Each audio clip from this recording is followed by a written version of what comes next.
The kettle slipped. Genevieve Marley felt it go before she heard it. That small, bright shift of weight in the silver pot when her thumb brushed the loose hinge. And in the half-breath it took her to understand, the tea was already arcing toward the Duke of Ravensmere's lap. Hot Darjeeling, steeping 8 minutes, enough to scald a footman through livery, and the Duke wore only his morning shirt and a thin lawn dressing robe over braced legs that the entire household swore had not moved since the carriage went over the Brentham Bridge 14 months ago. She had time for one thought, and the thought was not for him. Stand up. He stood. The chair scraped back so violently that it tipped onto 2 legs and clattered against the breakfast sideboard. The Duke's hand caught the edge of the table, not the way an invalid catches a thing, all wrist and forearm tremor, but the clean, decisive grip of a man who had simply chosen to push to his feet. His weight was on both legs. His shoulders, broad enough to fill the doorway he had not crossed in over a year, squared as if for a parade ground. Tea ran down his thigh and pattered onto the rug. He did not look at the tea. He looked at her. His eyes were very dark grey, and they were terrible. For a single suspended second, the morning room of Ravensmere Court held its breath. The April sun came through the south casement in long golden bands. Daffodils nodded in the porcelain bowl on the sideboard. Behind the Duke, the long case clock ticked once, twice, and from the doorway came the small, fatal sound of a silver salver kissing the marble. Mr. Halsey, the second footman, had dropped the toast. The Duke did not turn his head. He spoke, and his voice was the voice of a man who had once commanded the 20th Light Dragoons at Quatre Bras. Quiet, exact, the kind of quiet that travels. Lock the doors. For half a beat, no one moved. Halsey. Still he had not turned. Still his eyes were on her.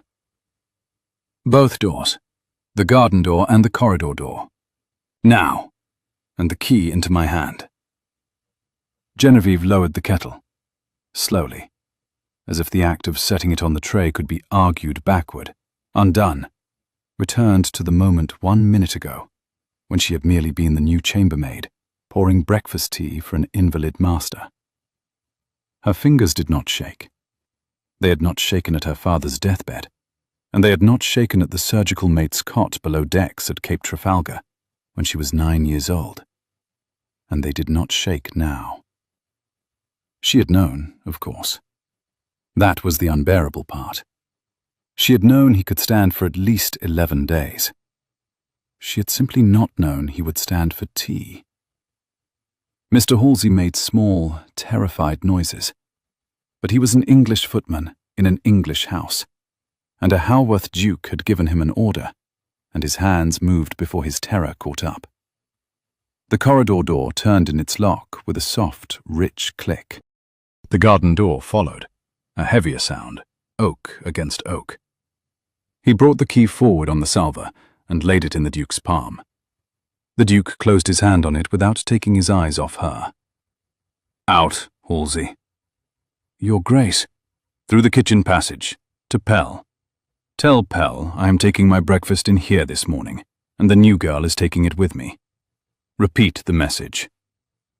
Halsey repeated the message, voice cracking on the word girl. Word for word, Halsey. To Pell, in his own hand. No one else.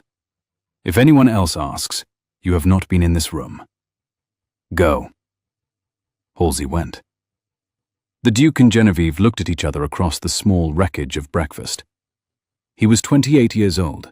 He stood 3 inches over 6 feet, and the morning shirt clung where the tea had soaked through, showing the long ridge of muscle along his thigh that was not the thigh of a man who had spent 14 months in a bath chair. His hair, the deep brown of wet bark, was still in some disorder from sleep. There was a thin, pale scar through one eyebrow. Quatre Bras again, she remembered. And below that, the eyes that had decided very calmly, just now, to keep her in this room until he understood what she was. Sit down, he said. She sat. He moved toward her, and she watched him move, because watching was what she had been trained for and what she had been sent here to do. There was a stiffness in his right knee, old, mostly mastered. He compensated through the hip. The gait, by the time he reached the second chair at the table, was the gait of a man pretending nothing was wrong, which is to say, it was nearly perfect. Only someone watching for it could see. She had been watching for it. He sat across from her. He set the key on the table between them, very precisely, with the bow toward her hand. Then he poured himself a fresh cup of tea from her tray with his own hand, and his hand was perfectly steady. "You will tell me," he said, "in the order I ask, how long you have known, who sent you, and what you intend to do with what you have just seen." His voice had gone very quiet. "Lie to me," he added, "and I will know." Genevieve set her hands flat on the table on either side of her plate. She thought, with a kind of dry interior amusement that surprised her, that she had practiced this conversation in her head perhaps 200 times, and not once had she rehearsed it after spilling boiling tea on his trousers. 11 days, she said. His mouth moved. Almost a smile, almost not. Specific. You walked the length of the long gallery at 4 in the morning 11 nights ago, from the bust of the 7th Duke to the window above the Rose Terrace. There is a board near the window that gives, even when one steps lightly. I heard it from the linen room. What were you doing in the linen room at 4 in the morning? Counting sheets? Try again. Listening for you. He did not blink. Why? Because the 6th night I had been here, I went to lift you from the chair to the bed at the housekeeper's instruction, and you took your own weight off the chair before my hands reached you. It was a small thing, the kind of small thing a person does when they have forgotten that they are not supposed to. After that, I listened. The Duke watched her. My father, he said slowly, is going to want to know who taught you to listen like that. Your father is buried at Wexham St. Mary's, Your Grace. He was lost 9 years ago to a malignancy of the stomach. You sat with him on the last night, and would not let your sister into the room because she was carrying. So whoever wants to know, it isn't your father. There was a silence. It was a very particular kind of silence, the kind that occurs when a man who has been preparing to be lied to has been told, instead, several true things he did not expect. Your name, he said, is not Genevieve Marley. It is. Marley of where? Plymouth. My father was Surgeon Edward Marley of His Majesty's frigate Audacious. He took your shoulder ball out at Cape Trafalgar when you were a midshipman of 14. You fainted twice and bit through the leather strap. You wrote to him every Christmas until the year we lost him. The Duke's hand, which had been raising the teacup, paused, set the cup down, untouched. Edward Marley's daughter, he said, is a child. I was 9 when he wrote me your last letter as a New Year gift. I am 26 now, Your Grace. Children grow. Edward Marley's daughter, he said, in the same quiet, is in Plymouth, where she keeps a school for the orphans of the Channel Fleet. She is here. The school keeps itself for 2 months in spring. Why?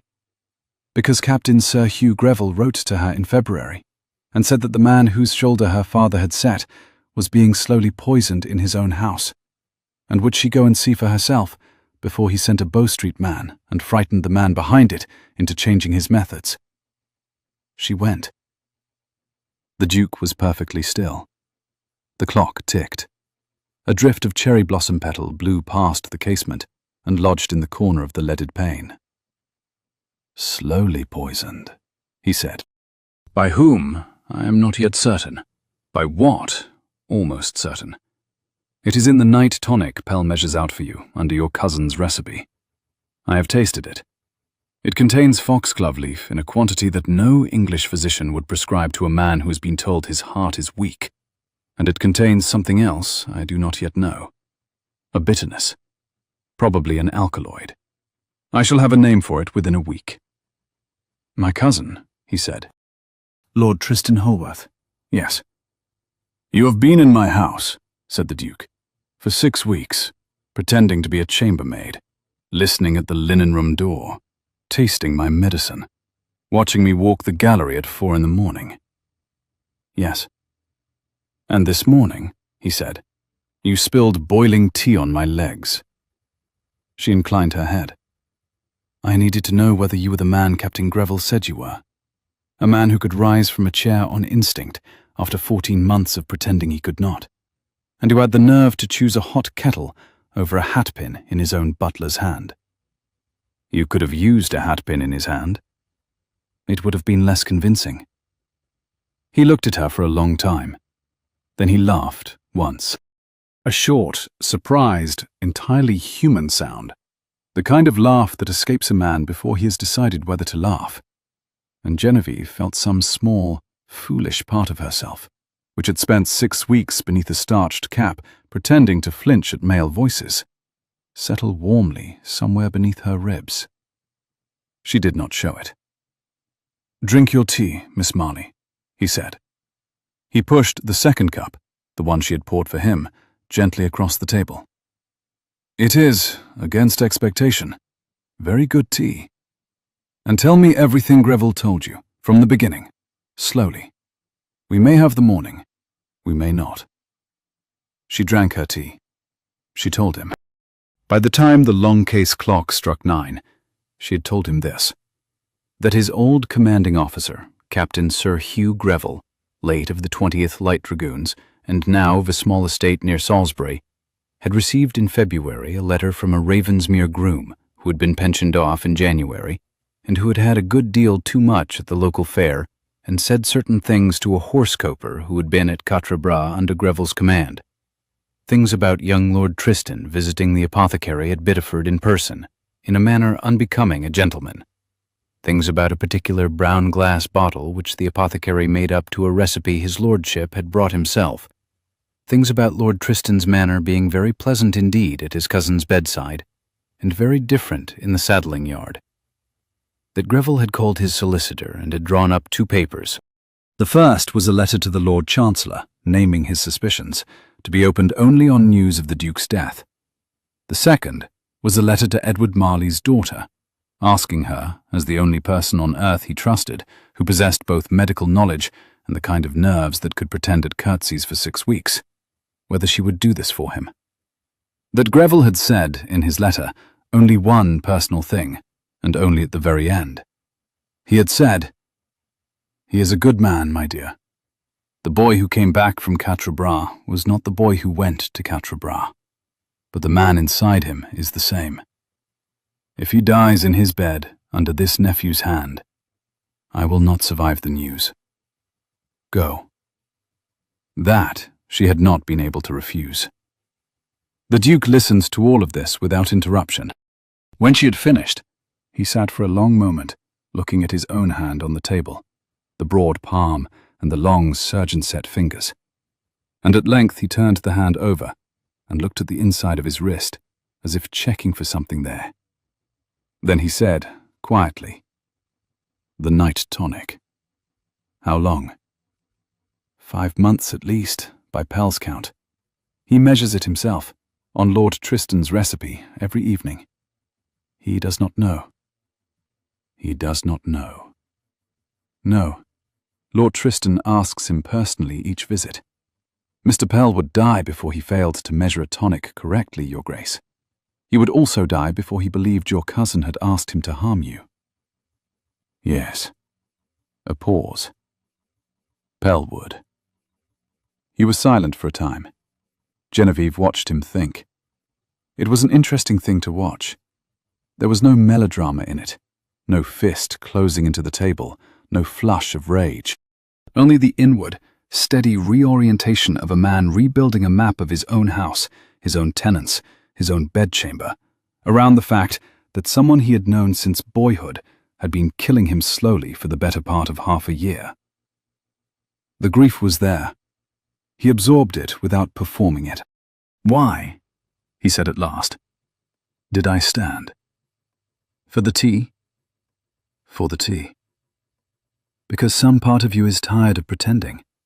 Because boiling water on a lame man's lap is one of those small accidents that lame men cannot afford. And you have stood up from a chair so many times since January that the body did not consult you. Since January. At least since January, Your Grace. Probably December. It is impossible to fake a 14-month convalescence without practicing. The nights I heard you walk, you were walking like a man who had been walking for several weeks. He nodded slowly. Why have I been pretending? That, Your Grace, I do not yet know. It is, in fact, one of the 2 questions I came here with. And the other?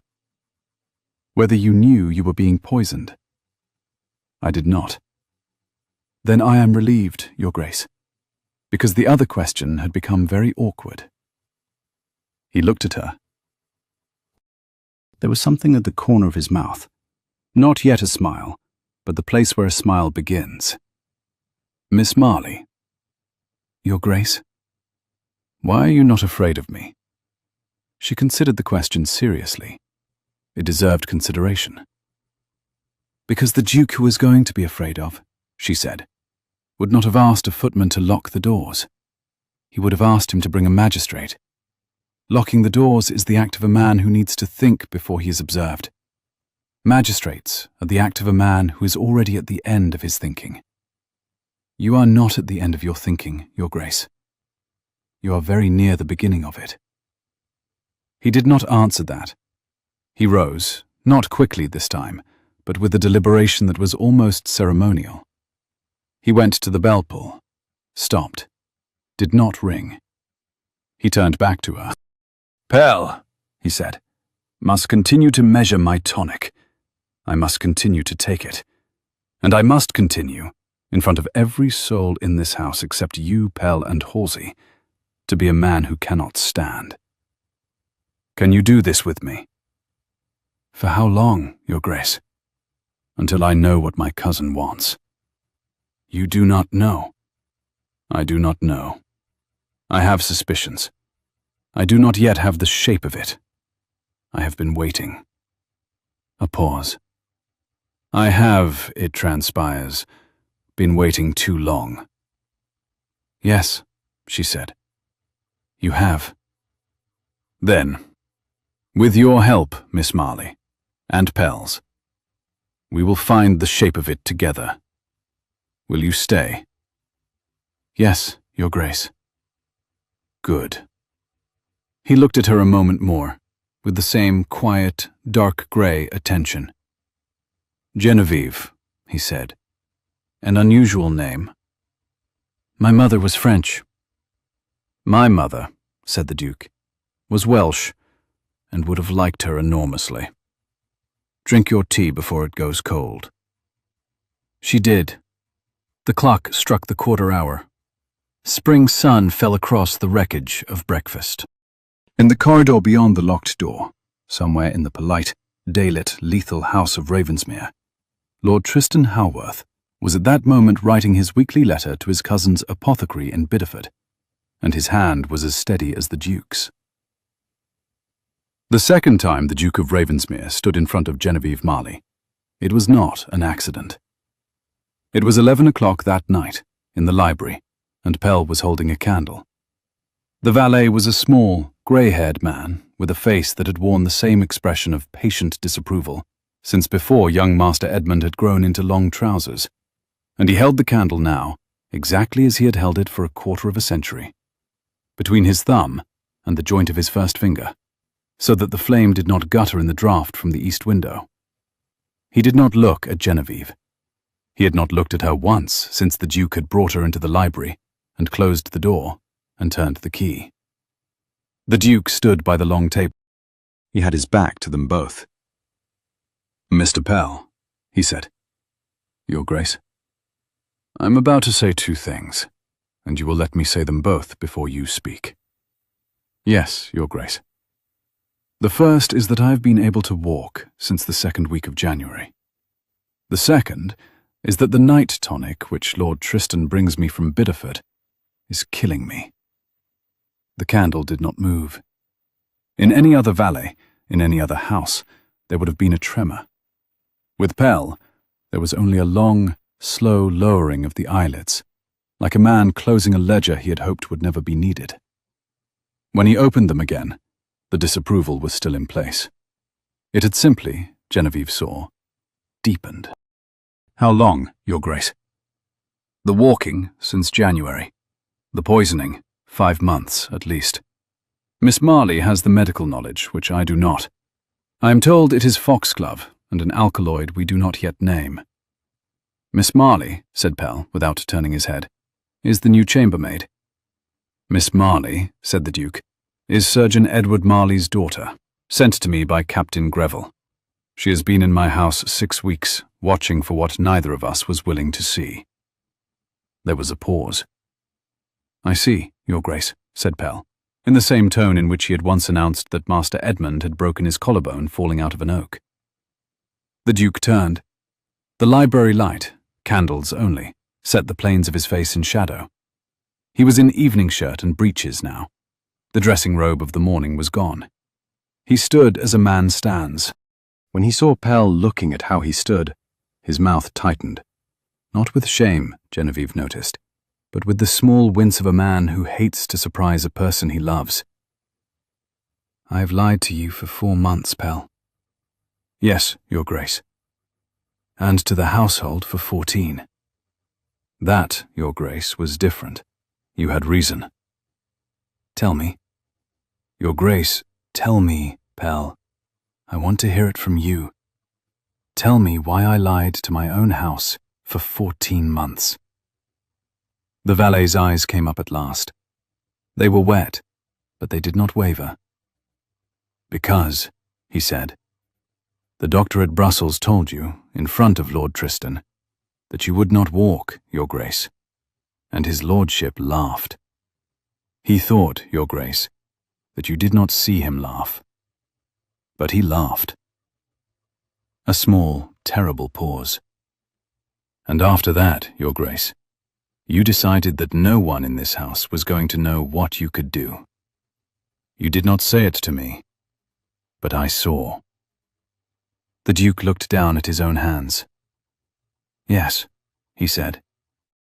"You wanted to see," said Pell, "what he did when he believed you were not coming back." "Yes." "He has done it, Your Grace." "He has." "And you have known," said Pell very softly, "for some time." "I have suspected. Until this morning I had not been certain." "And this morning?" "This morning I stood up to keep tea off my legs, and Miss Marley told me what was in my own glass." Pell turned then and looked at Genevieve for the first time. His face did not change. He bowed, a small, exact bow. The bow of a man acknowledging an unexpected ally on a battlefield he had not realized was a battlefield. "Miss Marley." "Mr. Pell." "I have," said Pell with great dignity, "been measuring out a poison into my master's glass for 5 months." "You have been measuring out medicine," said Genevieve, "to a recipe a physician's name was attached to. The deception was not yours." "It was, however, my hand." "Then your hand," she said gently, "shall measure the cure." He inclined his head, just once. It was the closest thing to a vow Genevieve had ever heard a manservant make. The Duke crossed to the table. He set both hands on it, leaned a little, and looked at them. Pell with his candle, Genevieve with her steady palms.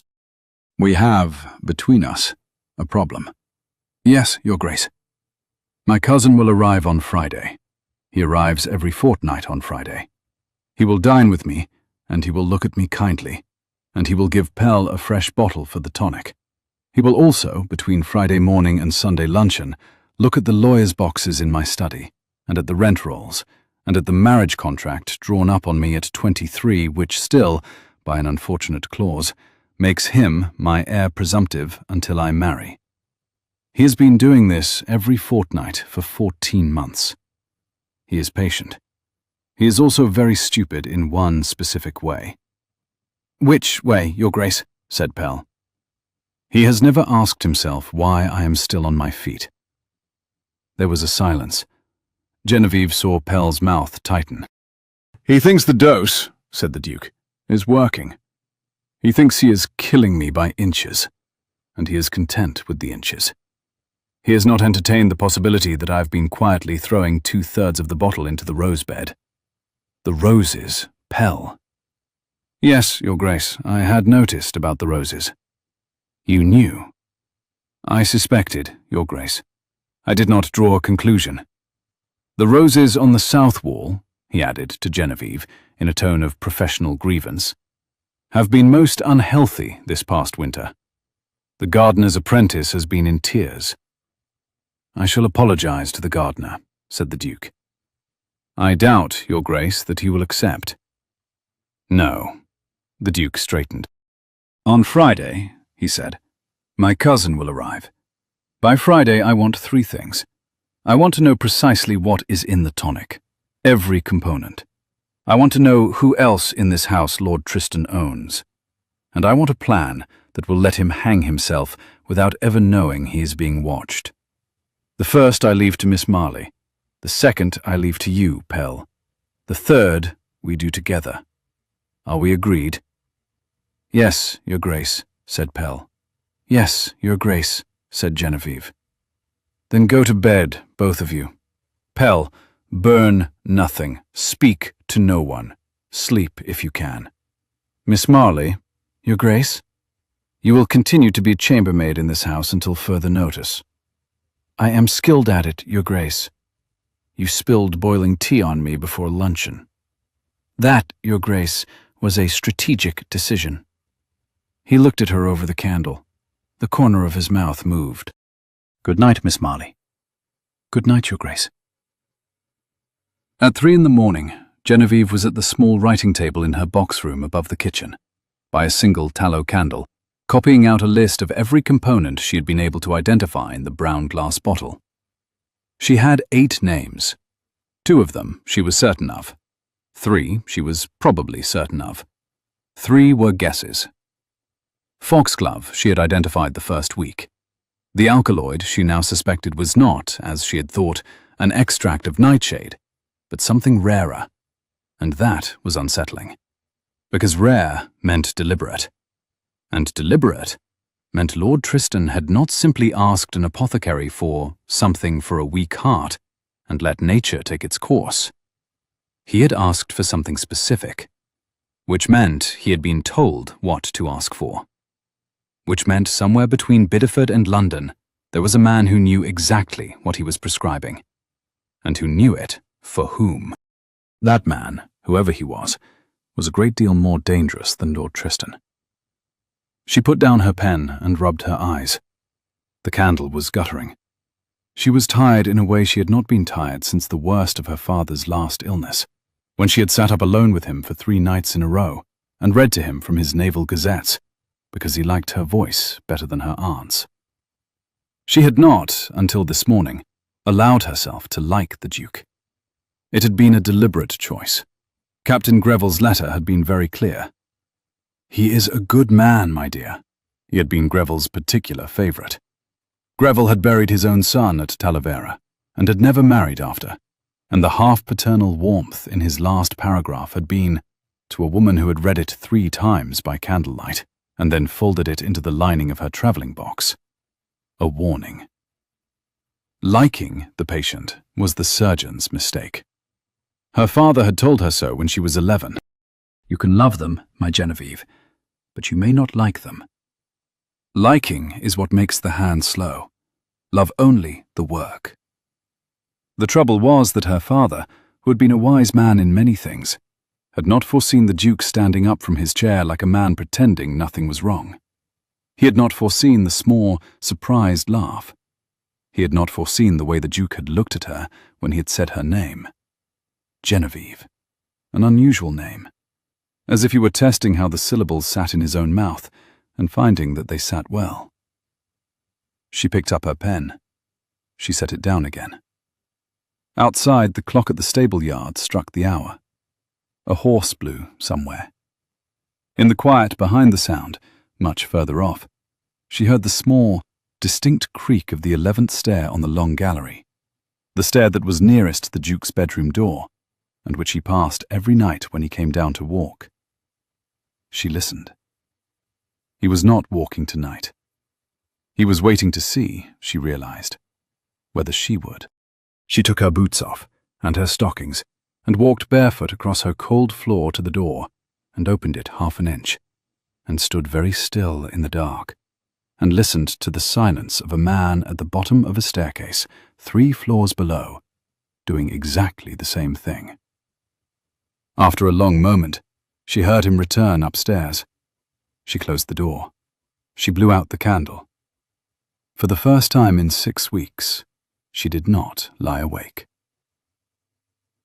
Lord Tristan Halworth arrived at Ravensmere Court on Friday the 12th of April at 3:23 in his own curricle, with 1 groom and a small leather case which he carried himself.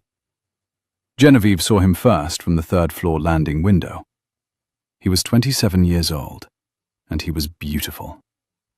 That was the first and most disconcerting thing about him. He was the kind of beautiful that does not soften a man, the same straight Halworth nose as his cousin, the same long line of jaw. But where the Duke's mouth had a stillness to it, Lord Tristan's was always doing something, smiling, pursing, turning at one corner only as if he had heard a private joke he did not intend to share. He was perhaps half an inch shorter than the Duke and built more lightly, with the kind of slim, elegant strength that suited driving 4 in hand. His hair was the same wet bark brown, but worn longer, raked back from a high, fair forehead. Blue eyes. The Duke's were grey. It was a small, accidental thing that had decided generations of female opinion in the family. The blue Halworths and the grey Halworths. And Genevieve's father had once told her, on the strength of a single dinner with old Lord Ravensmere in 1809, that the blue ones were, generally speaking, a bad lot. She watched Lord Tristan hand the case to no one. He carried it himself up the steps. The groom took the curricle. In the south morning room, Genevieve had been dusting the same Sèvres figurine for a full quarter of an hour. The clock chimed the half hour, and she heard the front doors open, and then Pell's voice, bright and absolutely calm. "Lord Tristan, His Grace asks if you would be so good as to come up. He is in the small study. The new tonic, His Grace asks, you might bring with you." "Of course, Mr. Pell. How is he?" "Much as last week, my lord." "Eating?" "Indifferently, my lord." "Sleeping?" "Yes, my lord, until about 4. Poor man, poor old man. Lord Tristan went up the stairs whistling. He whistled, of all things, Greensleeves. Genevieve set the Sèvres figurine down with infinite care, because if she had not, she would have thrown it. She gave them 10 minutes. Then she lifted her work basket, clean linen for the small study, a perfectly ordinary errand for a chambermaid, and went up the back stairs and along the gallery, and tapped on the small study door. "Come."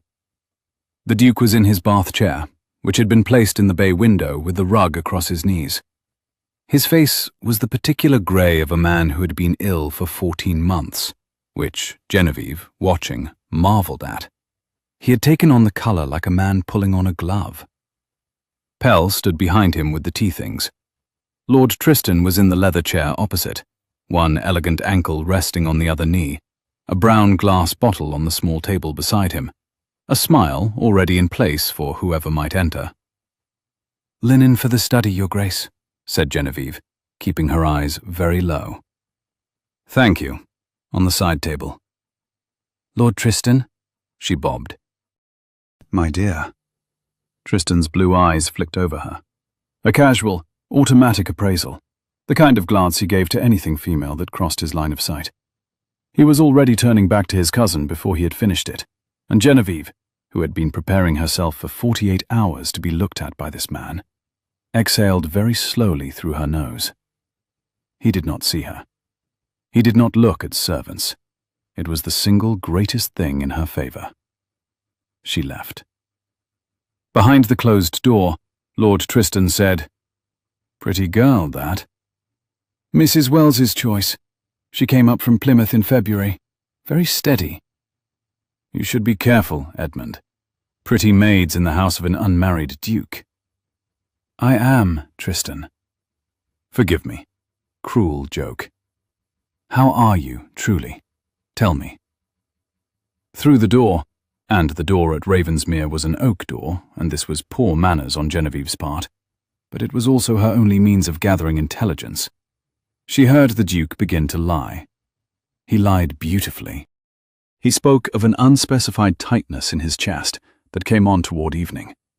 He said he had taken less of the tonic this week, against doctor's orders, because it made him drowsy. He said he wished he had Tristan's appetite, for he himself could not finish a slice of cold mutton. She heard Lord Tristan say, with what sounded exactly like solicitude, "Take more, Edmund. Dr. Bayton says 1 full measure, morning and night. You are letting yourself slip." "He is a fool. The half measure suits me." "He is a fool I trust, and so should you. Edmund, do not slip on this. For me. I lose my last cousin if you slip on this." She heard the chair scrape as Lord Tristan rose, and the soft sound of a well-bred man crossing a carpet in good boots, and a small, awful pause. "Mr. Pell, the bottle. Show his grace." "Yes, my lord. A full measure tonight, Edmund, in front of me, so that I sleep on the way home." "Tristan, in front of me. I shall worry myself sick otherwise." A pause. Then the Duke's voice, quiet, tired, the perfect voice of a man humoring a beloved relative, saying, "Yes, very well. Pell, pour it." Genevieve, on the other side of the door, closed her eyes. She had 3 seconds to decide what to do. Halfway down the corridor was a window seat with a long velvet cushion. Beneath the cushion was a small panel that gave onto a narrow servants' passage running behind the wall of the small study. She had found it in her second week of dusting and had not, until this moment, mentioned it to anyone. She lifted the cushion, slid back the panel, and was through it and along the passage in 12 seconds. The passage came out at a connecting door beside the study fireplace, which the long curtains hid in any season. She put her eye to the small drilled gap above the latch and looked. Pell was pouring. The brown glass bottle was very nearly full. The measure was the small silver cup that the Duke's grandfather had used for his evening Madeira, and which, she now realized in a cold, clear flash, was almost certainly the reason the dose had been precise enough to weaken him by inches, and not all at once. It was an irregular cup. Pell knew its irregularity by long practice. Lord Tristan, watching, did not. The Duke was in his chair. Lord Tristan was leaning lightly on the arm of his own. Pell brought the cup to the Duke. The Duke raised it, and Genevieve, before she had decided anything, before she had thought anything through, knocked twice. Sharp, twice, low down on the panelled wall behind the curtain. It was the sound of a maid bumping a corridor with her work basket. It was a perfectly ordinary, slightly clumsy, entirely unremarkable sound. Pell's head turned a quarter of an inch. The Duke, in the same instant, jerked his hand. The cup went over. The contents poured down his shirt front and into his lap. He cursed, a clean soldier's curse. And for one beat, Lord Tristan was not looking at the dose anymore. He was looking at the spreading stain. Edmund, my God. My hand, damn it. Damn it, Tristan, my hand. Pell, fetch a cloth. Yes, my lord. Pour another. Yes, my lord. Pell turned, with great dignity, to the small table, and Genevieve, watching through her drilled gap, saw what no one else in the room could have seen. He poured. He measured. He lifted the cup, and as he carried it back to the Duke, he passed it once, just once, very smoothly, over the open mouth of his own coat pocket. There was the smallest, briefest tip of the cup. A drop fell, perhaps two. Pell handed the cup to the Duke. The Duke drank it down. Lord Tristan watched him drink. The Duke set the cup on the table. Lord Tristan's smile returned. It was a very fine smile. It had practically nothing wrong with it. Good. Thank you, Edmund. Forgive me. I worry. You are kind. I shall stay to dinner, and tomorrow I will look at the rents, if you can bear me. I can bear you, Tristan. Good lad. Genevieve closed her eyes again. When she had her breath back, she slid the panel closed behind her, replaced the cushion, and walked very steadily down the back stairs to the linen room. There she sat on the corner of an oak chest for a count of 100. Then she rose and went down to the kitchen and asked Mrs. Wells, the housekeeper, whether she might have permission to take a tray of soup up to Mr. Pell's pantry that evening, as she had heard he had been taken with one of his rooms. Mrs. Wells, who had a soft spot for any maid who looked after Pell, said yes. In Pell's pantry at 9:30, with the door bolted and the fire low, Pell removed from his coat pocket a folded handkerchief which had been wrapped, with great care, around something small and damp. He laid it on the deal table. He unfolded it. There was a stain on the linen the colour of weak tea, and at the centre of the stain, a single dark drop, perfectly preserved. 2 drops, Miss Marley. The cup carried 2 drops over the rim when his lordship was looking at his grace. I had hoped for 3. 2 will do, Mr. Pell. What can you do with 2? I can do enough. She wrapped the handkerchief again, slipped it into the lining of her own apron, and left the pantry in the same tread as the kitchen cat, which had been observing the proceedings from beneath a dresser with great professional interest. That night, in the linen room, by candle, with a spirit lamp she had borrowed from the still room, and which she had told Mrs. Wells was for warming linen for her chilblains, she tested the drop with 3 reagents she had brought with her from Plymouth. In a velvet case she had told Customs at Bristol was a sewing kit. The first test gave her foxglove. The second told her there was something else. The third turned a pale, pearl-grey green within 40 seconds, and Genevieve sat back on the linen room stool and said quietly to the candle, "Aconite. Dear God." She knew now what was in the bottle. She also knew, with unpleasant certainty, that whoever had taught Lord Tristan Halworth which ingredients to ask for was not, after all, an apothecary at Bideford. Aconite of that purity meant a London chemist with a reputation. It meant payment. It meant correspondence. It meant a paper trail, somewhere, that with the right hand at the right desk could be followed to its end. It also meant something else. Aconite at this purity, mixed with foxglove at this dose, was not the slow attrition Lord Tristan had described to himself. It was a man being kept on a long, slack rein. The rein could be tightened, at his lordship's pleasure, at any moment. 1 increased dose, 1 chosen night, and the Duke of Ravensmere would die in his sleep with no mark on him, and no doctor in the kingdom able to swear to the cause. Lord Tristan was not killing his cousin slowly because he liked the slowness. Lord Tristan was waiting for something, a signal, an event, a date. Whatever it was coming. She blew out the candle and went up to the Duke's small study by way of the servant stair and tapped twice on his door. He had been waiting up. He answered the door himself. He was in shirt sleeves, with the cuffs rolled up on the steady, scarred forearms of a man who had worked at his own land for 14 months without anyone knowing it, and his hair was damp, as though he had been at the basin. There was a glass of brandy on the desk that had not been touched. "Aconite, Your Grace," she said, "and foxglove. The dose is conservative for now. It is, I think, designed to be increased.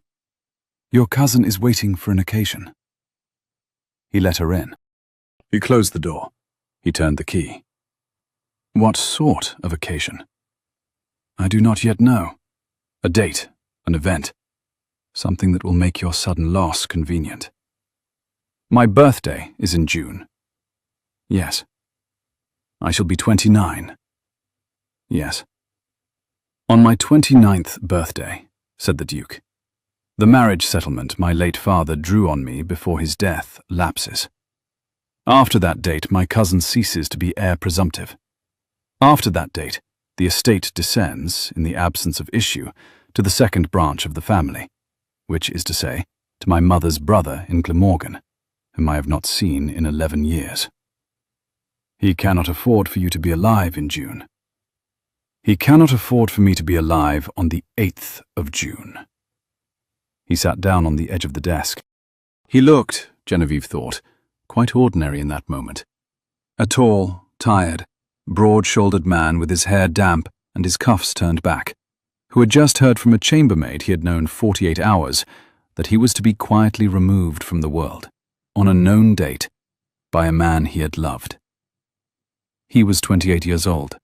She was 26. The clock struck midnight. Miss Marley. Your Grace? What would you do in my place? I would not be in your place, Your Grace. Hypothetically. Hypothetically, I would let him try. There was a long pause. You would let him try. In a controlled environment, Your Grace. Witnessed. With the bottle traced and the apothecary in custody and a Bow Street officer behind the curtain. He's been very careful. Careful men only become incautious when they think they are about to win. I would let him think he was about to win. Then I would close the room around him. That would require, said the Duke slowly, that I marry before my birthday. It would, Your Grace. Why? Because if you marry, his urgency increases. He no longer has until the 8th of June. He has until the wedding. The moment your wife is in the house, he loses his window. Because if you die after marriage, and your widow is with child, the entail holds. He must therefore strike before, which means he must strike on a known evening. Your wedding eve, the night of the betrothal dinner. A celebration where the household is distracted. He will choose the evening himself. He will think he has all the cards. He will not have any of them. The Duke was very still. You would have me marry, he said quietly. To bait him. Yes, Your Grace. That is a cold thing to ask. I am a cold woman, Your Grace. You are not. The clock ticked. She did not answer. You are not a cold woman, Miss Marley, he said again, and he said it without smiling. You are an extremely warm woman who has spent 6 weeks keeping her warmth folded inside a starched cap. And I have noticed it. I noticed it on Tuesday, when you stopped to put your hand on the head of the lurcher in the south corridor. I noticed it on Thursday morning, when Halsey dropped a tureen of soup, and you laughed before you remembered you were a chambermaid. And the laugh was not the laugh of a chambermaid. I noticed it tonight.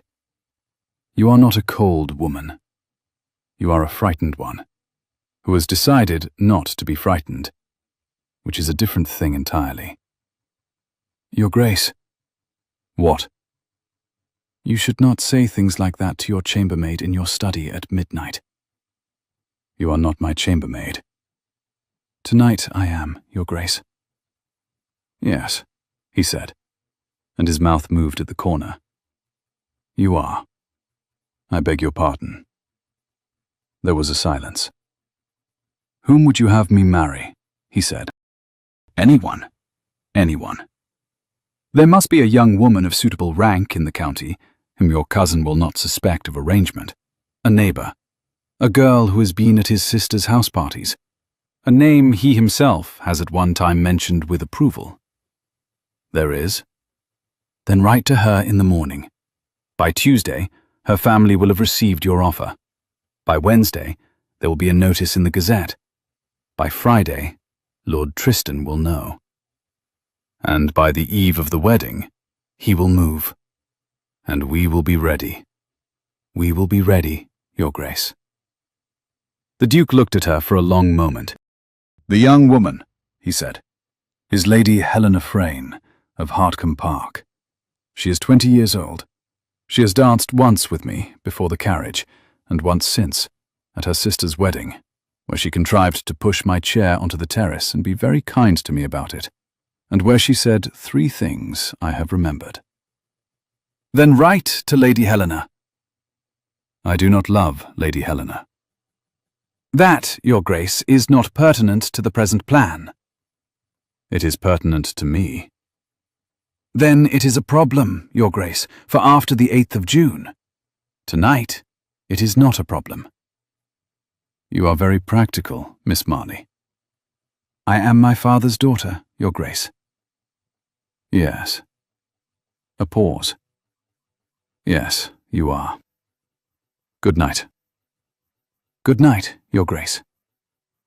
She left the study, and she went down the back stairs, and she absolutely did not, allow herself to feel anything until she was inside her own door at the top of the kitchen wing, with the bolt across.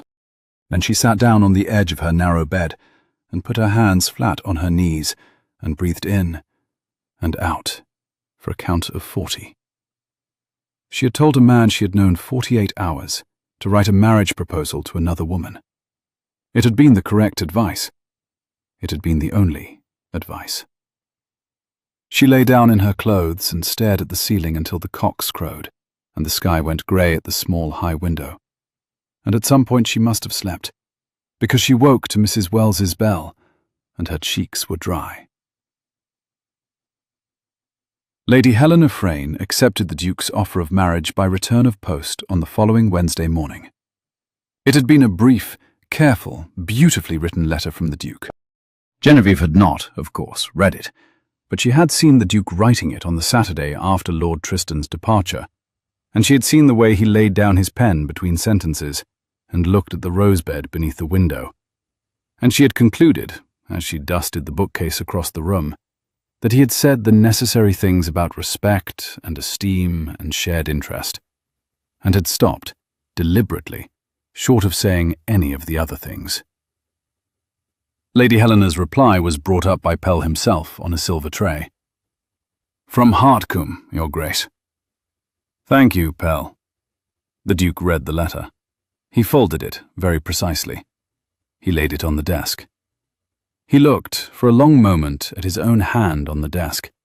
Then he said, without looking up, "Mrs. Wells. Send for Mrs. Wells, please." "Your Grace?" "And send the new chambermaid to me. Mrs. Wells will know which one." "Yes, Your Grace."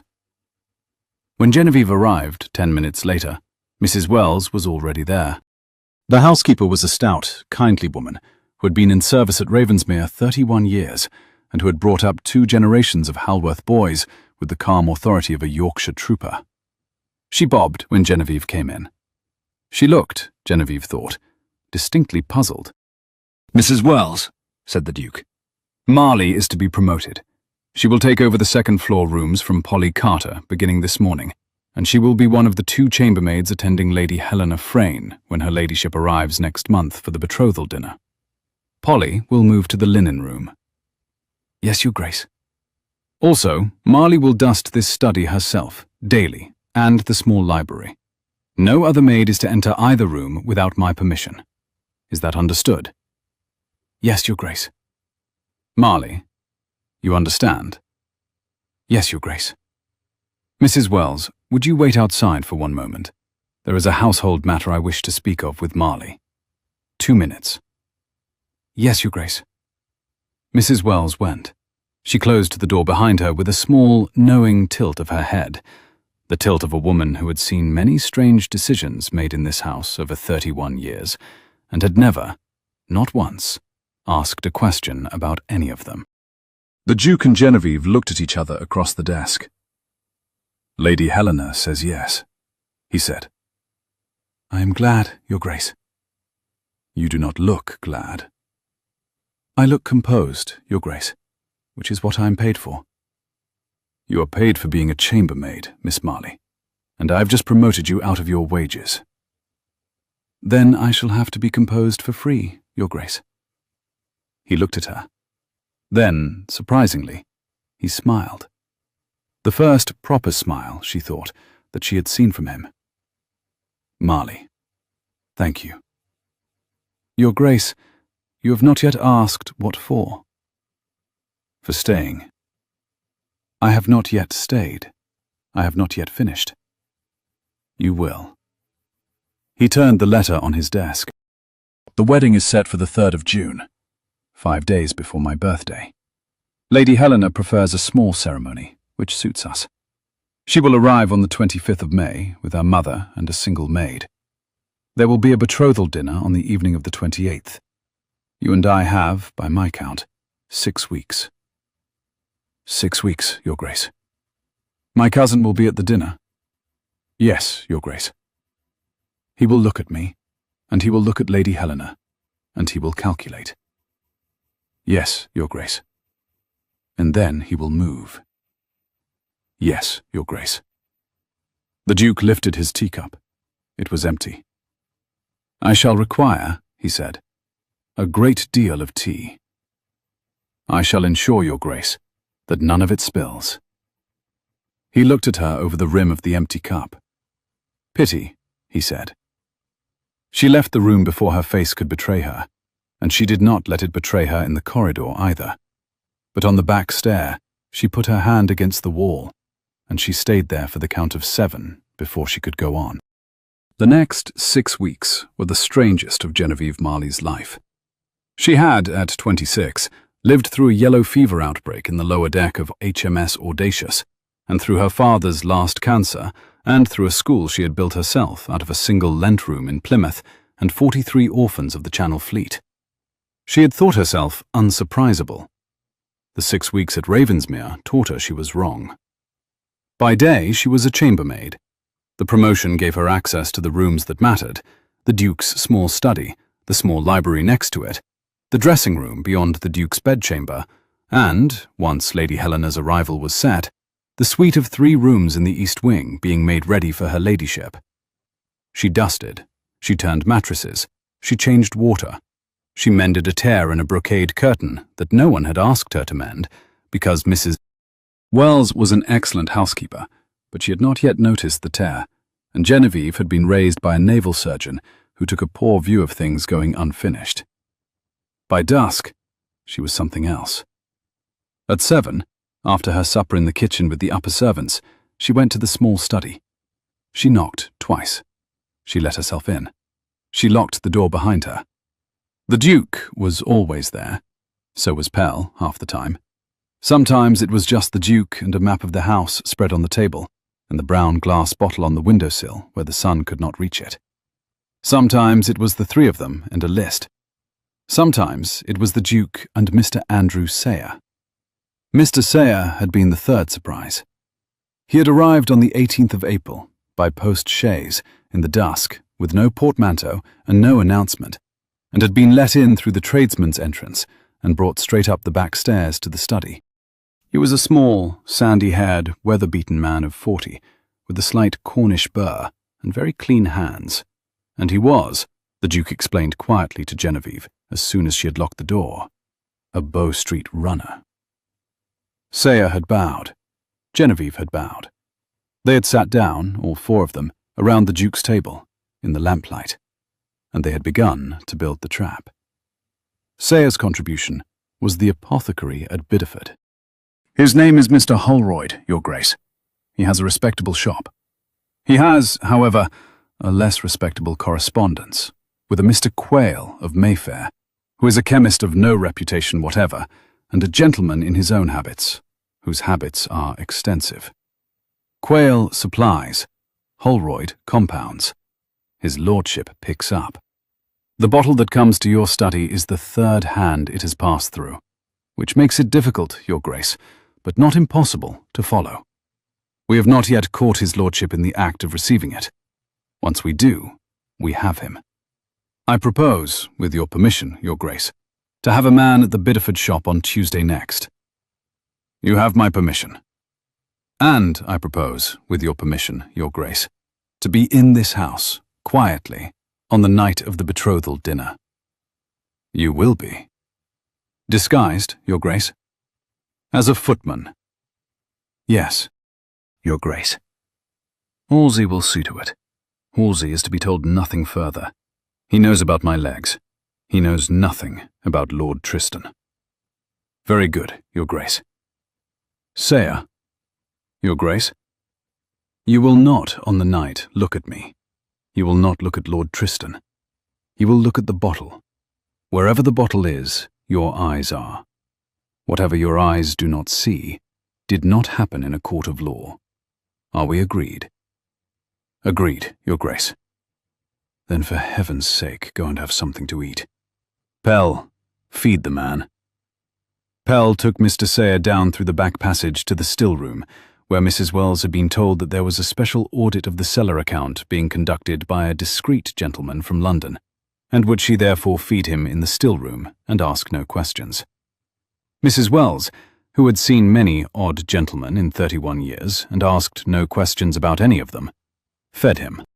After that, every Tuesday and Thursday, in the duck-egg dusk of an English April becoming May, Mr. Andrew Sayre ate a remarkable quantity of cold beef and pickle in the still room, and was visible to the household staff as the auditor, and was, in fact, slowly building a paper trail from a curricle in a Bideford yard to a chemist's parlour in Mayfair to a scribbled recipe in a long-buried hand. Twice a week, also, Genevieve went to the Duke's study. She had not anticipated this part. She had thought, vaguely, that she would visit the study perhaps 3 times. She had not foreseen that she would be there for 2 hours every Tuesday, every Thursday, every Saturday, and on the Sundays after church when the servants were at their afternoon tea, sitting across the table from the Duke, with a little list of things to tell him, and a little list of questions to ask him, and a strong tea between them, and no more spilled cups since the first one. He was, in private, an entirely different man from the one she had spent her first 6 weeks observing. The Duke, in his bath chair, was patient, kind, vaguely faded, a man who let other people speak first, who accepted small services without looking at the giver, who had perfected the slow blink of a man with limited reserves of attention. The Duke in the study was none of these things. He was quick. He was funny. A particular dry, soldier's funny that did not announce itself but landed, half a beat after he had said the thing, in the small movement of one corner of his mouth. He read everything. 3 newspapers, 2 parliamentary reports, every letter that came into the estate, the kitchen's account book. And he could quote any of them back at her on a Saturday, 3 days later. He knew the names of every tenant on his estate, and the names of all their children. He wrote, when he had to write, in a fast, clean hand, and he signed his name, when he signed it, with the small flourish he had been taught at Eton at 12 and had never quite outgrown. He listened to Genevieve. That was the disconcerting thing. She had been listened to in her life, by her father, by Captain Greville's letter, by occasional patients in her father's surgery. She had not been listened to like this. The Duke did not interrupt. He did not finish her sentences. He did not do the small, infuriating thing that intelligent men sometimes did, of nodding along faster than she was speaking, as if to show that he had reached her conclusion before she did. He waited. He let her finish. He thought about it. Then he asked the next question, and the question was always exactly the question that had been waiting beneath what she had just said, the question that had not yet been asked. She had not been prepared for it. She had been prepared for hostility, for charm, for distance, for the polite inattention of a duke to a chambermaid. She had not been prepared to be, for 2 hours twice a week, the most carefully attended to woman in a county. She found by the end of the 3rd week that she was looking forward to Tuesdays. This was a problem. She did not name it to herself because she was Surgeon Edward Marley's daughter, and her father had taught her at 11 what one names and what one does not. She did not name it. She simply went, on her free Saturday afternoon at the beginning of May, into the village and bought a length of plain, dark cotton, and made herself a new set of cap strings, and tied them in a slightly tighter, plainer way, so that her hair did not show even at the temples. And she took out the small silver locket her mother had left her, and put it at the back of her box. And she stopped, at supper in the kitchen, sitting in the chair she had been sitting in, and moved to the chair beside the cook's daughter, where she was slightly obscured from the door. These were small, practical adjustments. They were also, she knew, an admission. She made them anyway. Lady Helena Frayne arrived on the 25th of May, in 3 carriages, with her mother, 2 trunks, a French maid, a small brown spaniel called Apricot, and the great deal of silvery laughter that filled the South Drive for an hour after she had arrived. Genevieve, who had been preparing to dislike her on principle, had had to set the principle aside within 30 seconds. Lady Helena was 20 years old and almost embarrassingly lovely.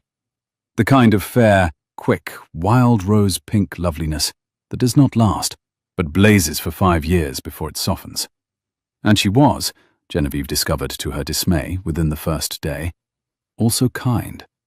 Genuinely, indiscriminately, with the sort of unself-conscious sweetness of disposition that does not survive the passage of 11 words across a dinner table without offering tea, asking after one's family, and making a small joke that included a servant in the laughter. She arrived with her mother, the Dowager Countess of Hartcombe, who was a small, sharp-eyed, wholly delightful woman of 52, who had been a friend of the late Duchess of Ravensmere, and who walked into the front hall of the house as if she had not, in fact, last walked into it 16 years ago. "My dear Edmund," said the Dowager Countess, taking off her gloves and handing them to Pell without looking at him. "Pell, you have not aged." "Madam," said Pell, "you are extremely kind." "I am extremely accurate, Pell." "Edmund, sit, my love, sit, do not get up. Helena, come here, do not hover. There, now. I have come to look at you, my dear, and to look at the house, and to make sure that my daughter is going to be happy, and I am going to do all 3 quite ruthlessly. Helena, my love, give the Duke your hand." Helena gave him her hand. The Duke, in his chair, kissed it. He had perfected by then a very small, very weary smile that did not quite reach the eyes. "Lady Helena." "Your Grace." "Welcome to Ravensmere." "Thank you, Your Grace. Apricot, Apricot, get down." "I am dreadfully sorry, Your Grace, she does this. Apricot!" The spaniel had her front paws on the Duke's knee and was licking his hand. The Duke laughed. It was, Genevieve, on the stair behind Mrs. Wells, noticed grimly, the realest laugh he had laughed in a fortnight. "She is quite charming," he said. "Do not punish her on my account." "You are very good. Mamma, isn't he— Mamma—" "Helena, my love, the Duke is indisposed." "Yes, of course. I beg your pardon, Your Grace. I am noisy." "You are welcome to be noisy in this house, Lady Helena. It is mostly very quiet." "Then I shall practice being noisy, and you shall tell me when to stop." "I shall not tell you to stop." You kissed her hand again. He was very kind to her. It was, Genevieve noticed, a particular kind of kindness. It was the kindness of a man who had genuinely intended, when he wrote his letter, to make this girl as happy as he could, and who had been spared from the obligation only by the intervention of a chambermaid and a Bow Street runner and a brown glass bottle. He had not, she noticed, told Lady Helena he loved her. He had not pretended. This was, she thought, a small mercy of his character. In the days that followed, the dressing-room fittings, the rehearsals of the wedding luncheon menu, the meetings with the Ravensmere chaplain, the long afternoon ride along the Dower House Drive that Helena took with her mother and came back from, glowing. Genevieve did her duty. She turned down Helena's bed. She brought up her morning chocolate.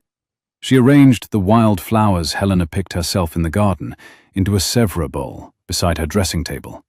And the next morning, Helena would have moved them to the windowsill because she liked them in the sun. She took Helena's letters down to the post bag. She did not, ever, look at Helena's face for longer than the count of 3. She was not, ever, asked to. Helena treated her with the warm, slightly distracted kindness of a girl who had been raised among devoted servants and had no reason to suspect that any of them might harbour, beneath their starched caps, any feelings other than the warm, slightly distracted gratitude she was familiar with.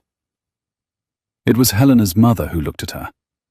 The Dowager Countess had been at Ravensmere 4 days when she found Genevieve in Helena's dressing room, alone, kneeling beside an open trunk and folding a velvet pelisse with the fluent care of a woman who had been folding things since she was 4. "You are not from this house," said the Dowager. Genevieve looked up. "Marley, ma'am. Promoted from the 3rd floor in April." "I see." The Dowager moved into the room. She closed the door behind her. "You came up from where, child?" "Plymouth, ma'am." "From whom?" "My father's house, ma'am. He was a naval surgeon. We lost him 9 years past." "Marley." The Dowager's eyes narrowed. "Edward Marley, of the Audacious?" "Yes, ma'am." "My husband," said the Dowager slowly, "served on the Audacious as a midshipman in the year 4. He spoke of your father all his life. He said—" She paused. "He said he was the only naval surgeon he had met whose handwriting his wife could read." "My father practiced handwriting, ma'am, deliberately. He thought it was a small kindness to his correspondence." The Dowager looked at her.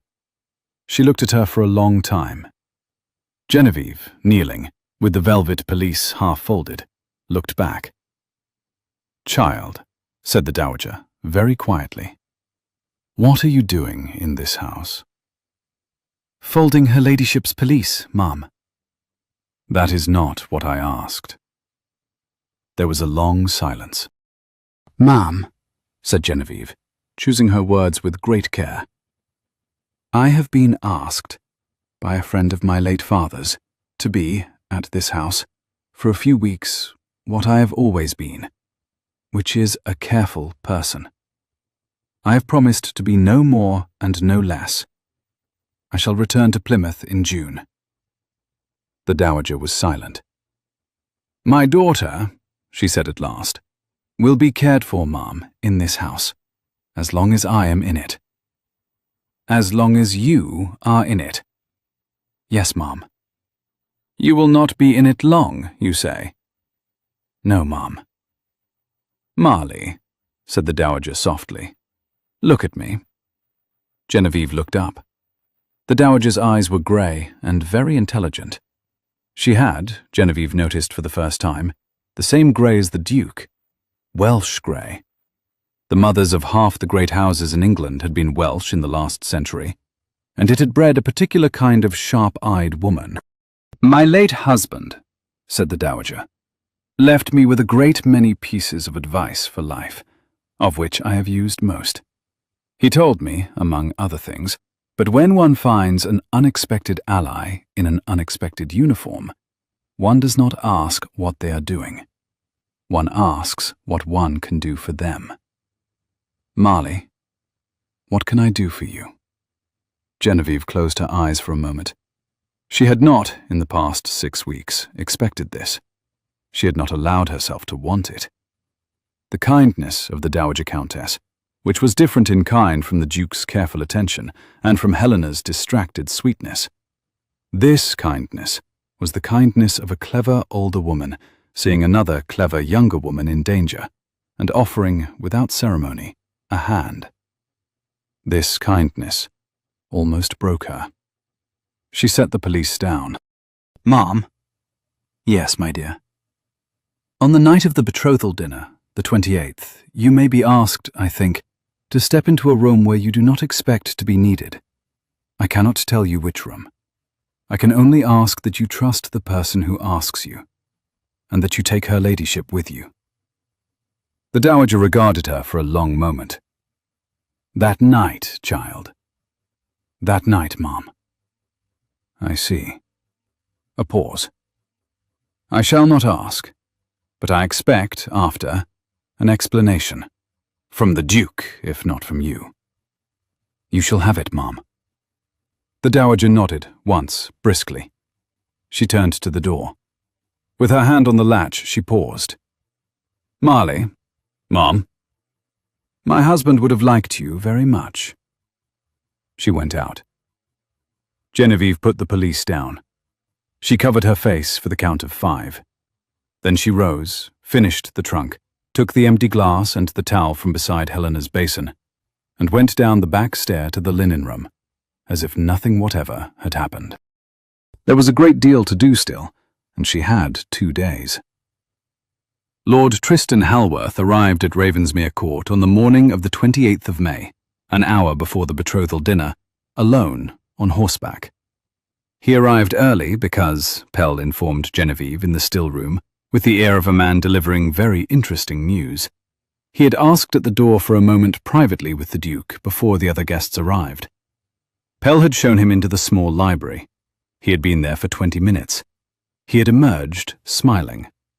He had then, in passing, requested a moment with Mr. Halsey, the footman, in the south corridor, a private moment, which Pell, who had been listening with unusual care from the pantry door, had timed at exactly 4 minutes. Halsey, Mr. Pell.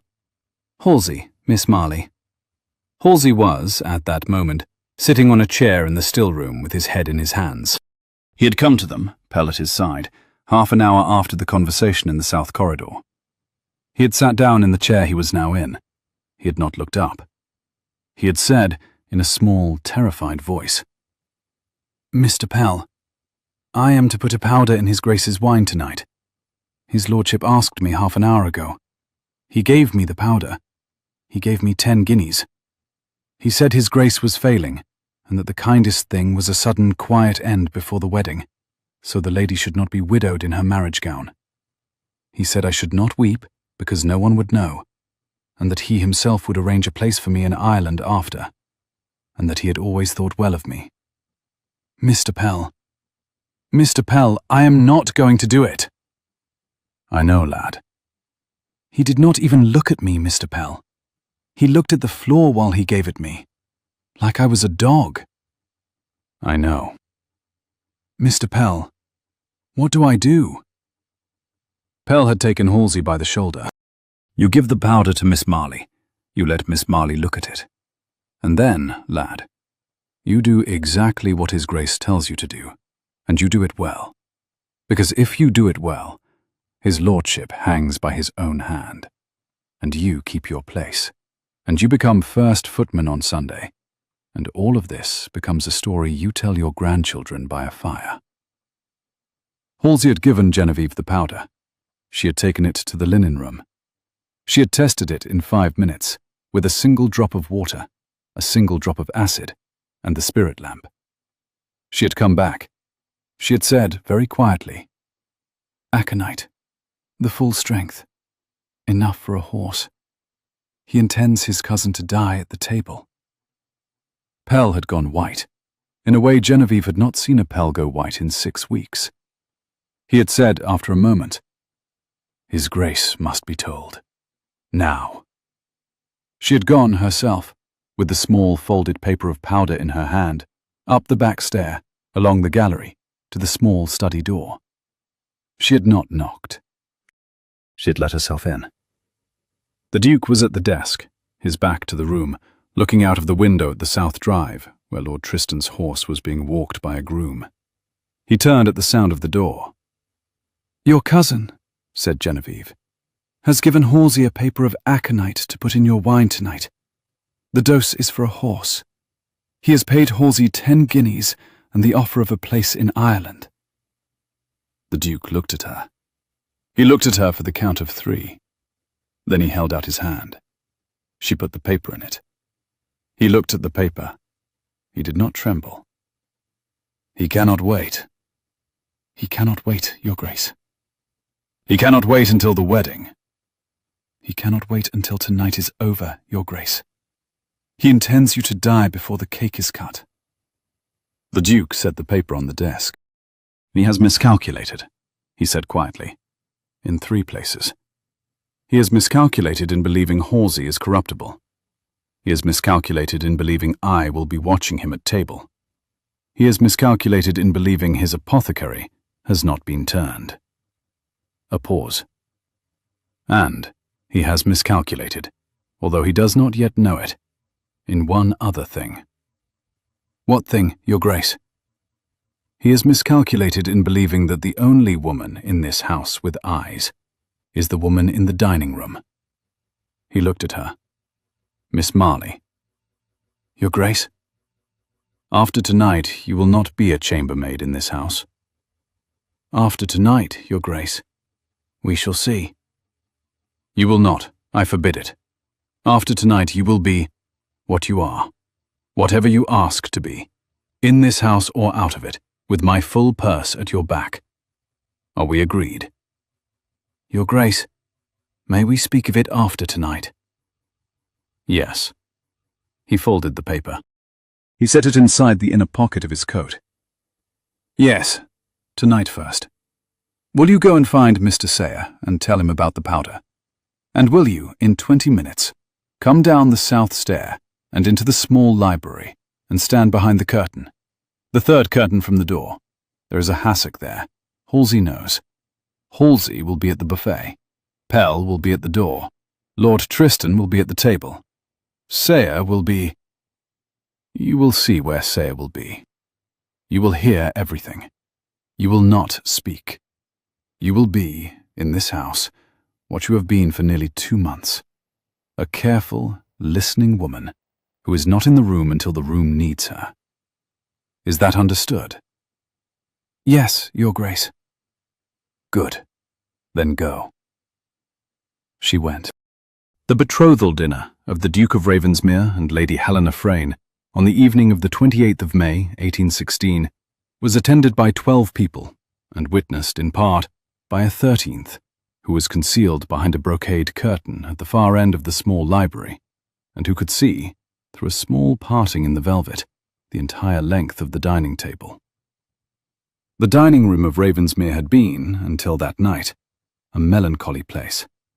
Its long mahogany table reduced to 1/3 of its leaves for 14 months, its candelabra lit only on Christmas. That night the leaves were in. The table was set for 12. 2 long branches of candles burned at either end. The plate had been brought up from the strong room for the first time since the late Duchess's funeral, and the silver soup tureens reflected the firelight in long, oily gleams. Spring flowers, apple blossom, white lilac, deep blue iris, stood in 2 low Sèvres bowls at the centre. The Duke was wheeled in by Pell at 5 minutes past 7. The chair was placed at the head of the table. The footman behind it was Halsey, who looked, to anyone glancing at him, exactly as he always looked. A tall, neat, sandy-haired Devon boy of 22, who had been in service since 15, and could be trusted, as everyone in the house knew, to fill a wine-glass and not say a word out of turn. The footman behind the Duke's right hand was a new man. He was small, weather-beaten, sandy-haired, with very clean hands. He was introduced, by Pell, to anyone who asked, as Mr. Carter, on loan from the Dowager Countess's establishment for the evening. No one, of course, asked. Lord Tristan Halworth sat on the Duke's right. This had been arranged by Lord Tristan, who had, with the most charming concern, suggested to Mrs. Wells that he be placed there because his cousin tired easily and might wish to converse without raising his voice. Mrs. Wells, who had been told by the Duke that morning that whatever Lord Tristan suggested was to be agreed to, had inclined her head and said it was a kind thought. Lady Helena sat on the Duke's left, in a gown the colour of pale primroses, with her mother beside her. Genevieve, behind the curtain in the small library, which adjoined the dining room by a connecting door, currently held closed only by the thinness of an old oak frame and the worn brass latch, saw all of this through a half-inch parting in the velvet. The library candles had been put out. She stood very still. She had a small, folded square of paper in her sleeve, her own, the second copy of the aconite test from Bideford, in case any officer of the law that night required immediate confirmation. She had her father's old folding lancet, also in her sleeve, in case any officer of the law that night required something else. Soup was served. Fish was served. The Duke ate the soup, said little, smiled tiredly, and drank, to the great satisfaction of his cousin, watching him over the rim of a glass, about half of his small white wine. Between the fish and the meat, Halsey moved to the buffet, opened the second decanter, a fine red claret, which had been brought up that morning by the cellar boy under Pell's eye, and from which not one cork in the entire bottle had been touched by any other hand, and began, in the calm, slightly bored manner of an English footman performing a task he had performed 3,000 times, to pour. He filled the glass at the Duke's right elbow first, as etiquette required, because Lord Tristan was the senior gentleman after the host. He stepped behind the Duke. He paused for half a second over the Duke's glass, with the decanter very slightly tipped, and at that precise moment the second footman, the small weather-beaten man with the very clean hands, stepped past him to retrieve a fallen napkin from beside Lord Tristan's chair. The two footmen brushed shoulders. The decanter, in Halsey's hand, jolted. A small fold of white powder, which had been, for the past 14 seconds, palmed in Halsey's right hand, disappeared into the open inner pocket of the second footman's coat. Halsey continued to pour. He filled the Duke's glass with claret. He stepped back. No one at the table had looked up. The Dowager Countess had been making a small, dry observation about the Bishop of Winchester to her host. Helena had been laughing. Lord Tristan had been laughing too, and watching his cousin, and waiting. Mr. Sayer, Mr. Carter, footman, did not look at Halsey. He did not look at the Duke. He did not look at Lord Tristan. He looked at the paper in his pocket. The meat was served. The Duke lifted his glass. He looked across the rim at his cousin. "Tristan." "Edmund. Will you join me to my Helena?" "To Helena, Edmund. With all my heart." The Duke drank. He drank the whole glass, slowly, with apparent enjoyment. He set it down empty. Lord Tristan watched him. He did not show what he was feeling. His mouth moved, briefly, into the very specific smile he had brought with him at 3 in the afternoon. The smile of a man hearing, at last, a piece of news he had been waiting half a year for. He raised his own glass. "To my dear cousin," he said, "and to his bride." He drank. Halsey, behind him, refilled his glass. The dinner proceeded. It proceeded through the meat and the savoury and the dessert and the cheese and the speeches. Lord Tristan ate well. He spoke charmingly. He toasted his cousin again at the cheese and again at the cordials, and his cousin returned the toast each time, looking, as the meal went on, slightly more tired, slightly more grey, slightly more. Lord Tristan's blue eyes did not show it, but they were watching very carefully. Slightly more like a man whose heart was beginning to fail. By the time the ladies rose, the Duke's hand on his glass was almost imperceptibly tremulous. By the time the gentleman rose for port, he had had to be helped, gently, by Pell back into his chair, and his colour was a remarkable, unhealthy white. By the time Pell suggested, very softly, that His Grace might wish to retire, that the excitement of the evening had been, perhaps, too much for him, Lord Tristan was already reaching, with all the warmth of a beloved relative, to grip his cousin's wrist in farewell. His cousin's wrist, when he took it, was cold. His cousin's pulse, beneath his thumb, was thready and slow. Lord Tristan let his cousin's wrist fall. He stood. He bowed to the Dowager Countess. He kissed Helena's hand. He watched Pell wheel his cousin out of the dining room, and he did not, even for a moment, follow with his eyes. He was the very picture of a man whose cousin would not, after all, see the morning. He was also, although he did not yet know it, a man who in the next 90 seconds would meet, in the south corridor on his way to the gentleman's withdrawing room, the second footman. The second footman, a small, weather-beaten man with very clean hands, had Lord Tristan's empty wineglass in one hand. He had also, in the inside pocket of his coat, a folded square of white paper containing a quantity of aconite sufficient to fell a horse, with one side of the paper marked in faint pencil, T.H., 28th of May, dining room sideboard, recovered by Heir. He had, in his other inside pocket, a warrant. In the south corridor he stopped. Lord Tristan, who had been about to pass, stopped also in mild surprise. "Yes, fellow?" "Lord Tristan Halworth," said Mr. Heir, in his small, clean Cornish voice. "I am a principal officer of the Bow Street magistrates. I arrest you, my lord, on the charge of the attempted slow injury of the Duke of Ravensmere. The other charges I shall read upstairs, in the small library, at His Grace's pleasure. Will you come with me quietly, my lord, or do you require assistance?" Lord Tristan's blue eyes went, for the first and only time, perfectly still. Then he laughed. It was a short, bright laugh, exactly the laugh he had given on the terrace at his sister's wedding 11 months ago, and it had not changed. He had, Genevieve reflected later, an excellent laugh. It was almost his only redeeming feature. "My dear sir," he said, "Edmund is sinking under a long illness. I've just kissed him goodbye. Have you been drinking? His Grace, my lord, is in the small library, with his bride and her mother and his man. Will you come?" Lord Tristan looked at him.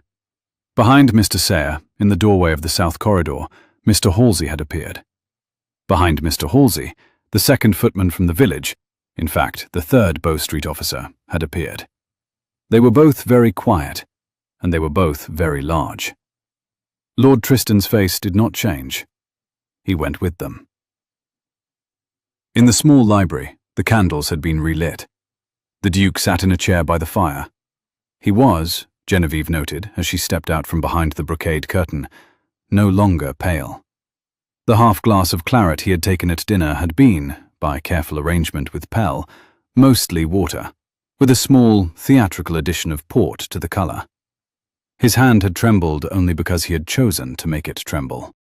His skin had gone grey because he had spent 9 weeks practicing it. His pulse, when Lord Tristan had taken it, had been thready and slow, because the Duke had, with the instinct of a soldier and the willpower of a man who had spent 14 months being underestimated, sat very still in his chair for the count of 2 minutes, and slowed his own breathing to the rate of a man asleep. He was now perfectly upright. He was sitting forward in the chair, not back. His legs were crossed at the ankle. He had a glass of perfectly genuine claret in his hand, untouched. Beside him stood Pell, with the small folded paper of aconite from Halsey's coat pocket. The white paper Halsey had been given that afternoon. The white paper which had not, in fact, ever entered the Duke's wine, open in his hand. On the small table between them lay 3 more papers. The first was the recipe Lord Tristan had brought from London the previous autumn, written in the hand of Mr. Quayle of Mayfair, which Mr.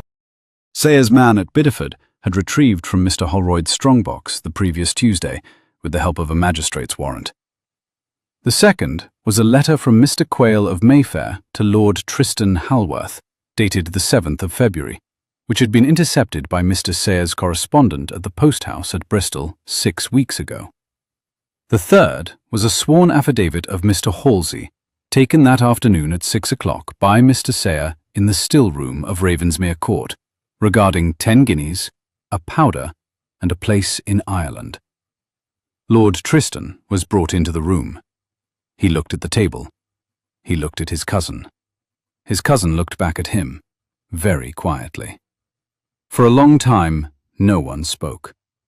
Then Lord Tristan said, in a small, even voice, almost without bitterness, almost only with surprise, "You were not sinking."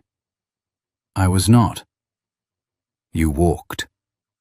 "I have walked since January, Tristan." "Since January. Since January." A pause. "Edmund," said Lord Tristan, I do not. Edmund, I am very sorry. I shall not pretend. You are quite right. I shall not pretend. Thank you. Edmund, may I sit? You may sit. Lord Tristan sat. He sat in the chair opposite his cousin, with the small table between them, with the papers facing him. He looked at them. He looked at his hands. He looked at his cousin. It was the title, he said. I know. It was always the title. You know what my father was like with me. He used to say I had been born a Halworth by accident, and he was sorry for it. He used to say it at dinner, in front of guests. I know, Tristan. You know. I know everything Uncle Stephen ever said to you. We grew up in the same house. I was sorry for you. I am still sorry for you. That does not change what is in those papers. No. A pause. No, it does not. There was a silence. The fire cracked in the grate. What happens now? Now, said the Duke, Mr. Sayre will take you to the gatehouse. There is a magistrate waiting there, and a constable. From the gatehouse, you go to the assize court at Exeter. From Exeter, depending on the assize, you may be removed to London. The case is already prepared. You will not be hanged. I would prefer to be hanged. I am sure you would, Tristan. You will not be. Why? Because you are a Halworth, and because the Dowager Countess of Hartcombe has been kind enough to allow my engagement to her daughter to be quietly dissolved by mutual consent at midnight tonight. And because this house has had, in 14 months, all the public scandal it can presently bear. You will be sent to a private retreat house at Berkhamsted, under the care of a Dr. Walpole, who is an excellent man. You will be there for the remainder of your life. You will see no one. You will write to no one. You will not, before you ask, be permitted to write to me. The estate will continue to support you. You will be comfortable. You will be alive. You will not, however, be in the world. Lord Tristan looked at his hands. That is generous, he said. It is what our grandfather would have done. Yes, he was generous. Tristan? Yes. Goodbye. Lord Tristan rose. He bowed. He had perfect manners, even now. He turned, without looking at the Duke again, and walked between Mr. Sayre and Mr. Halsey, out of the small library, and down the south corridor, and out of the front door, and out of Ravensmere Court forever. The Dowager Countess of Hartcombe, who had been sitting in the corner of the room with her daughter's hand in hers, watched him go. When the front door closed, she stood up. She crossed to the Duke. She kissed him once on the forehead, as if she had been his aunt, and she was, in a manner of speaking, by an old promise to his mother in 1810. Then she turned to Helena, who had been crying very quietly for the past quarter of an hour. Helena, my love. Mamma. Come, we are going to bed. The Duke has a great deal to do tonight, and we have a great deal to do tomorrow morning, which is to draft a letter to the Gazette withdrawing this absurd engagement before any newspaper hears of it. Come. Mamma, You did not love him, my love. I did not, Mamma. And he did not love you. He did not, Mamma. And we shall therefore go to bed quite cheerfully and entirely uninjured. Come, Apricot. Apricot, where are you? Apricot, leave the Duke's boots. The Dowager swept her daughter, the spaniel, and a small cloud of relief out of the room. The door closed behind them. The Duke and Genevieve were alone. He looked at her across the small library. The candles had burned down a little. The fire was low. The papers on the table were just the papers. Pell had gone, with his usual silent tact, somewhere else. The Duke set his glass down. Genevieve. Your Grace. It is no longer, Your Grace. Not in this room. Not at the end of tonight. Edmund. Genevieve, sit, please. She sat in the chair Lord Tristan had vacated, on the other side of the small table. He looked at her for a moment.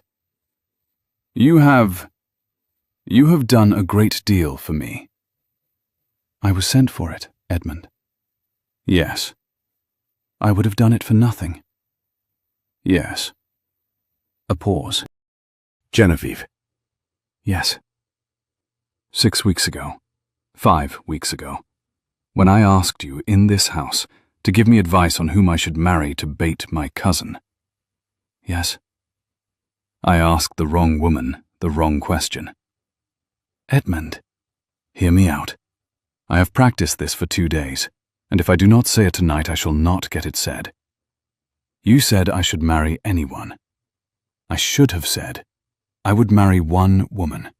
I would marry one woman who has lived in my house for 2 months, who has spilled tea on me precisely once and at no other time, who has watched me walk in the dark and not betrayed me, who has tasted my poison and laughed, and who has let me, without any indication at all, hope, once, in the small library in candlelight, that the most extraordinary woman of my life might be willing, when this was over, to consider marrying me. Genevieve. She did not move. That is not a question, she said. Will you marry me, Genevieve? For the trap? No, the trap is sprung. The trap is over. Lord Tristan is in the gatehouse. I am asking, Genevieve, what I would have asked you on the 2nd of February, had I known you on the 2nd of February. I would have asked you on the 2nd of February and on every subsequent morning, and on the morning of the 8th of June if the world had let me get there. I am asking you tonight because tonight is the first moment in 15 months when I am free to ask. Genevieve, will you marry me? She looked at him. She had not, she realized, allowed herself to consider the question. She had folded her cap strings tighter. She had put her locket at the back of the box. She had taken the chair beside the cook's daughter at supper. She had, with the practical, deliberate care of a woman who had been raised by a sensible man, made every adjustment necessary to ensure that this question, when it came, and she had known, somewhere beneath the cap strings and the locket and the cook's daughter, that it would come, would find her composed. It found her composed. It also found her crying. Edmund. Yes. My father said. Yes. My father said one might love a patient. One must not like one. Liking was what made the hand slow. Yes. You have been a patient. I have. I have liked you, Edmund. I have liked you very much. I have noticed. I have liked you so much that I bought a length of dark cotton in the village 3 weeks ago and made tighter cap strings and put my mother's locket at the back of my box. I did this because I knew that if I did not, I should not be able to keep my hand steady when I tested the next bottle. Yes. Your hand is now perfectly steady. Yes. Mine is not. He came around the small table. He knelt beside her chair, slowly, deliberately, like a man who had spent 14 months learning to move with care, who had no intention now of moving without care for the rest of his life. He took her hands in his. His hands, she noted, with the small, irrelevant precision of a surgeon's daughter, were very warm. Genevieve. Edmund. Will you marry me? Yes. Yes. Yes, Edmund. He kissed her. Once. Carefully. The way a man kisses a woman whose hands, beneath his, are at last allowed to shake.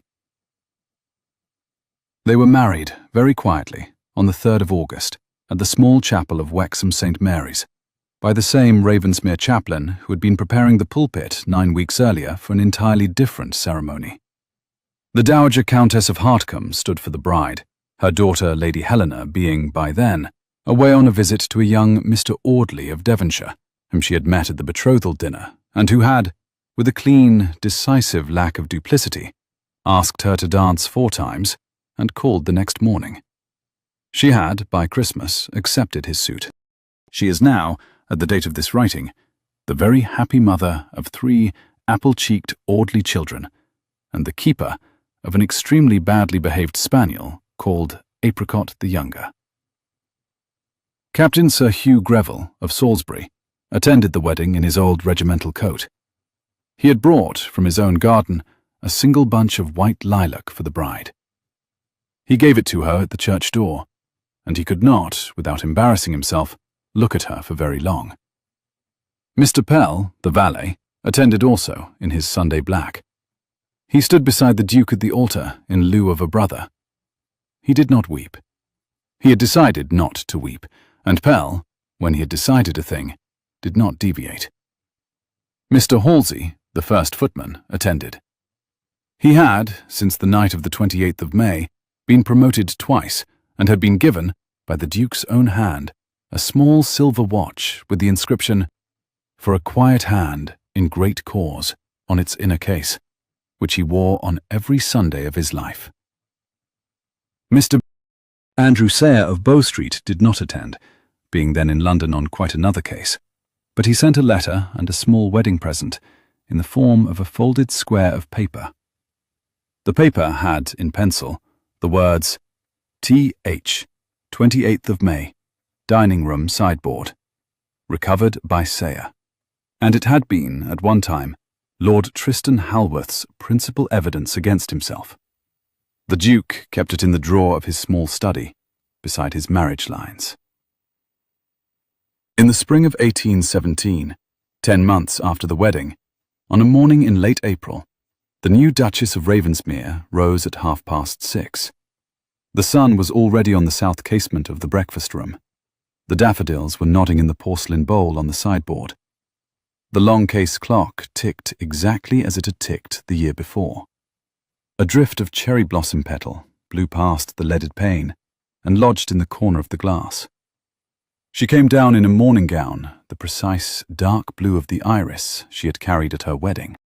The Duke, who had come down before her, was already at the breakfast table. He rose when she came in. He still rose every morning when she came in. He was not, as it happened, very tall, but he was, that morning, 6 feet 2 3/4 inches of the steadiest man in the county.